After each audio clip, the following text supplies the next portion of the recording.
The movie opens with a glimpse of a classroom where we see a boy named Flint Lockwood displaying his latest invention, a shoe spray.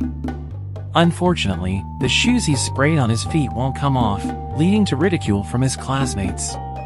Heartbroken, Flint locks himself in his room until his mother arrives with a scientist's coat and encourages him to keep pursuing his passion for science. As Flint grows up, he continues to invent and experiment, often using his parents as test subjects, but his experiments always end in chaos. Living on a small island in the Atlantic Ocean called Swallow Falls, which is famous for its sardine products, the people on the island face a food crisis as the sardine population dwindles, and the main processing factory closes down. Determined to help, Flint creates a tool to turn water into food with the help of his monkey assistant, Steve. However, after a series of failures that damage his house's electricity, his father, Tim Lockwood, encourages Flint to give up and find a regular job. But when Flint sees an announcement by Mr. T, the mayor of the town, promising fresh sardines, Flint sees an opportunity to showcase his invention. Reporter Sam and cameraman Manny arrive on the island to cover the story, and things take an unexpected turn when Flint Lockwood shows off his latest invention, a tool that can turn water into food.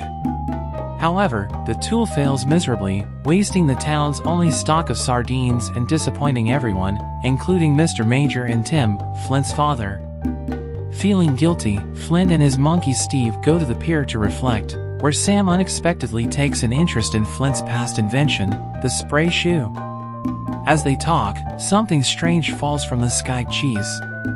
A colorful cloud approaches, dropping hundreds of food and turning the island upside down.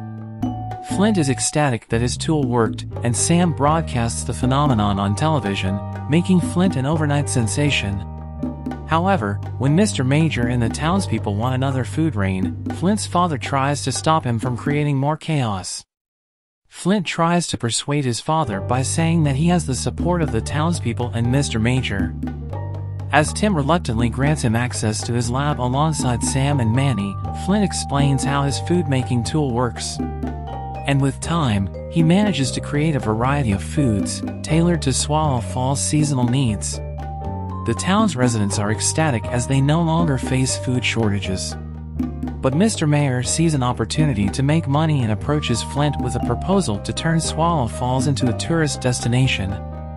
Flint agrees, and the town becomes a vibrant hub, flooded with visitors eager to experience the phenomenon of food rain. However, Flint is racked with guilt as his father's fishing tool shop remains empty due to the free food available. Despite his misgivings, Flint can't stop fulfilling the endless requests for food from both the townspeople and tourists. One day, Earl visits Flint and asks him for a special gift for his son's birthday that would express a father's love. The next morning, the whole town wakes up to a colorful rain of ice cream, a gift for Earl's son. Sam broadcasts the spectacle on television, inviting people from all over the world to Swallow Falls. The scene shifts to Flint, who appears increasingly nervous as his love for Sam intensifies. He surprises her with a special gesture and takes her to a mysterious location where he reveals a stunning castle made entirely out of jelly. Sam is in awe of its magnificence, and the two of them have a great time exploring it. As they bond, Sam shares stories about her past struggles as a reporter trying to achieve her dreams of becoming a weather anchor.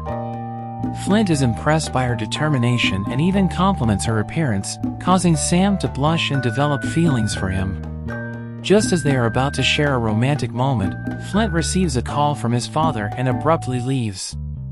Later, Flint discovers that the food he has been inventing is causing chaos in the town and tries to explain the problem to the local authority, Mr. Major. However, Mr. Major insists that Flint should continue making more food, especially pasta and spaghetti, for an important upcoming event. The next day, as people from all over the world gather to celebrate the town's inauguration as a food tourism destination, a spaghetti storm unexpectedly hits the town. Chaos ensues as people scramble for safety and Flint races to his lab to try and stop the massive food storm. Flint arrives at his lab and is surprised to see Mr. Major ordering more food on his machine. When Flint tries to cancel the order, Mr. Major refuses and they get into a fight, causing an explosion that destroys the antenna. Meanwhile, Sam warns the world about the storm that hit Swallow Falls and its possibility of spreading. After the storm, Tim searches for his son and finds Flint feeling guilty about causing the disaster. To boost Flint's confidence, Tim gives him his lab coat and Flint goes up to his lab to stop the disaster. With the help of his monkey Steve, Flint builds a flying car and flies to the food machine to stop it manually. Accompanied by Steve, Sam, Manny, and Brent, Flint finds the machine covered in a huge lump of food that can move on its own. Their flying car is attacked by a giant pizza, causing the flash drive containing Flint's engine cancellation code to be sucked out of the car window. Flint is forced to call his father for a new code, and they face many obstacles and even a group of giant hungry roast chickens. Earl leads the residents and tourists in Swallow Falls to make a bread boat to escape, while Mr. Major sails first and only cares about himself. Flint, Sam, and Brent finally find a hole leading to the machine, and Flint manages to spray his shoemaking liquid into the machine, causing it to explode. The dark weather turns bright, and the food rain stops all over the world. Flint is thought to have died in the explosion, but he is saved by a flock of birds. The film closes with Flint and Sam expressing their feelings for each other and Mr. Major trapped in the middle of the ocean. The moral of the story is to never give up like Flint, who keeps trying until he succeeds.